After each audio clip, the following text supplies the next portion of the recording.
Hi, and welcome to Reed's Audio Reading. I'm Reed, and I hope you enjoy my channel. Today I'll be introducing you to a forgotten god from the Suel Pantheon, Phyton. You can find this information in Dragon Magazine 90.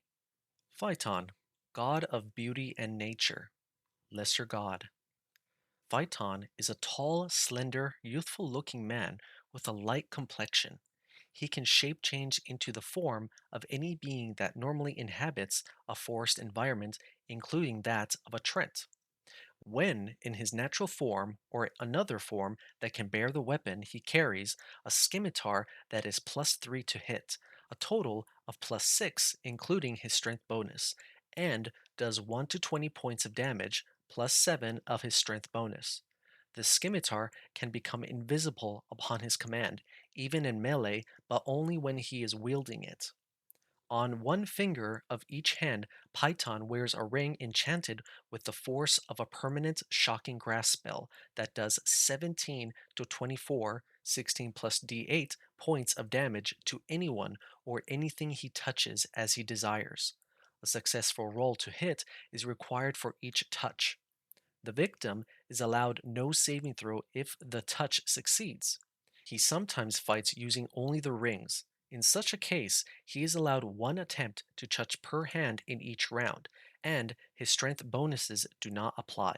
He can clasp his hands together so that the rings touch. He can create an explosion of ball lightning that will instantly spread out in a 30-foot radius all around him. Anyone in the area of effect will take 34 to 48, 32 plus 2d8 points of damage. Magic resistance can prevent the damage, and a successful saving throw versus spells reduce the damage to half, 16 plus d8. Once the rings are touched together and Phyton wills the ball lightning attack to occur, the rings must recharge for 2 turns before they can be used again in either of their attack modes.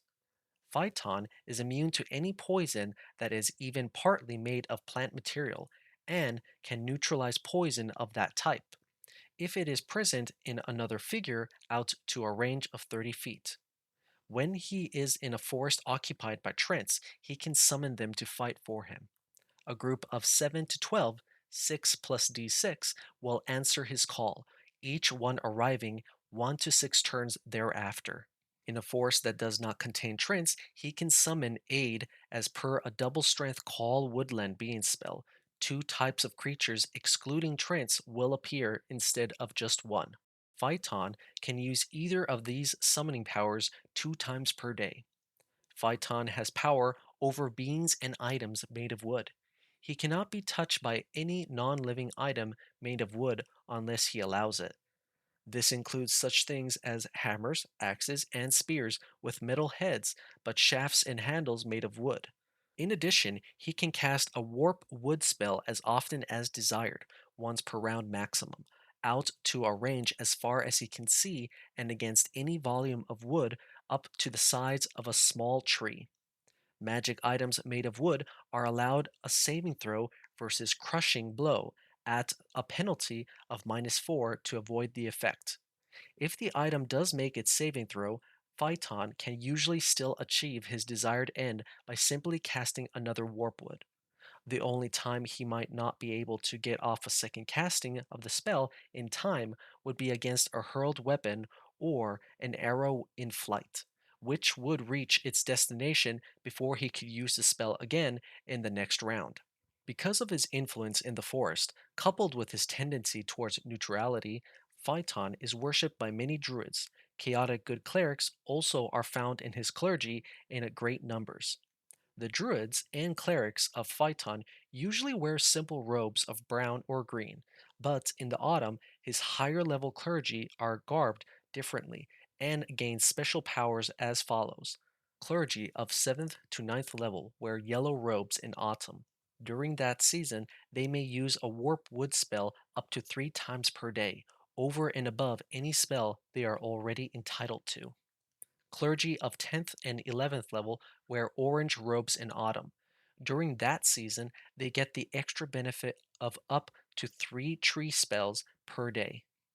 Clergy of 12th level and higher wear red robes in autumn. During that season, they get the extra benefit of 3 planet door spells per day. These spell benefits are cumulative. As compensation for their special benefits, clergy of Phyton are not concentrated in any particular geographic area. He is a commonly worshipped deity in rural settings and farming communities. Services to Phyton are always conducted in woodland settings. If a worshipper of Phyton of ninth level or higher directly saves a major woodland from destruction, Phyton will bless the farmlands of the figure's home countryside in a circle of 1 mile radius with an abundance and immunity from normal fires and normal cold during the next growing season. Such a blessing will help to produce a bumper crop that will be worth from 2 to 5 times the value of a normal crop. In addition, Phyton will make known to the residents of the countryside who the recipient of this benefit is, enabling the figure to gain from the proceeds collected from the bumper crop. Thank you for listening to this video of the Forgotten Gods, Phyton, God of beauty and nature. I hope you enjoyed and have a great day. Best regards, Reed.